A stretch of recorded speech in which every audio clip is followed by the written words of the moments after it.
नमस्कार, मी अजित कुलकर्णी, प्रहार जनशक्ती पक्ष. दक्षिण सोलापूर येथे अवैध वाळू उपसा लवंगी असल किंवा भंडार कवठे असल येथे रात्री अपरात्री सर्व शासन प्रशासनाचे नियम धाब्यावर बसवून मोठ्या प्रमाणात बेसुमार आयवा असतील, मोठमोठ्या ट्रक असतील, 8 ते 10 ब्रास नियमाला डावलून वाळू भरून ती चढ्या दराने विक्री केली जात आहे. 5,000 रुपये ब्रास अशा वाळूची विक्री चालू आहे. ब्लॅक प्रशासन असल, महसूल प्रशासन असल, या गोष्टीकडे दुर्लक्ष करत आहेत.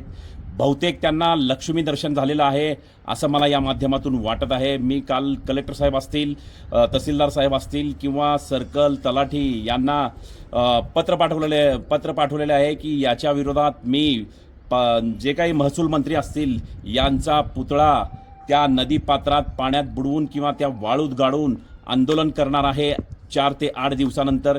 या माध्यमातून मी आपल्याला सांगू इच्छितो, खरं तर 6च्या नंतर नदीपात्रात कुठलंही सक्शन पंप किंवा कुठलंही वाहन नदीपात्रात न घालणे किंवा कुठल्याही सक्शन पंपाने यांत्रिक पद्धतीने वाळू उपसा न करणे, त्याच्यानंतर व्यवस्थित कॅमेऱ्याची जी काही सोय आहे ते नदीपात्रात केलेली असावी.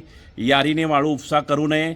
म्हणजे हे सगळे नियम शासनानेच घालून दिलेले असताना याच नियमाची पायमल्ली करून संबंधित वाळू माफिया हे वाळूचं किती म्हणजे हायदोस घातलेला आहे नदीपात्रात, हे आपल्याला या माध्यमातून खालचे जे काही व्हिडिओ आहेत त्या माध्यमातून आपल्याला दिसेलच.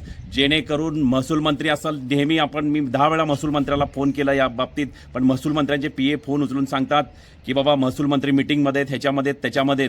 मी या सरकारला किंवा या महसूल मंत्र्यांना प्रश्न विचारतो, खरं तर महाराष्ट्राची किंवा भारताची संपत्ती असं कुणाच्या तर हातात देऊन अवैध असे नुसते करोडो रुपयांची माया जमवणारे या वाळू माफियांना म्हणजे तुम्ही कुठल्या कायद्यामध्ये या वाळू माफियांना सूट देत आहात?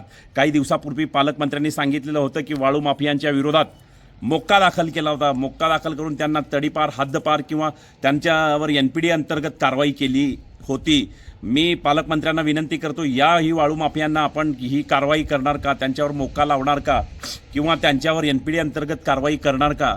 असा करोडोंची माया जमवणारे वाळू माफिया यांच्या विरोधात प्रहारने आता रणशिंग फुंकलेला आहे. संबंधित नदीपात्रात, भीमा नदीपात्रात जाऊन महसूल मंत्र्याचा पुतळा बुडवून किंवा तिथं महसूल मंत्र्याचा पुतळा वाळूत गाडून आम्ही आंदोलन केल्याशिवाय राहणार नाही.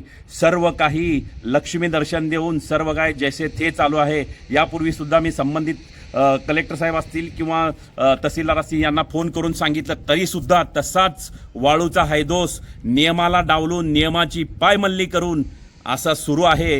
हे या माध्यमातून आपल्याला खालील व्हिडिओतून दिसत आहेत. मी 8 दिवसाची आपल्याला मुदत देतो, अन्यथा आपण महसूल मंत्र्याचा पुतळा बुडवून किंवा महसूल मंत्र्याला पुतळा वाळूत गाडून आंदोलन केल्याशिवाय आम्ही राहणार नाही. धन्यवाद.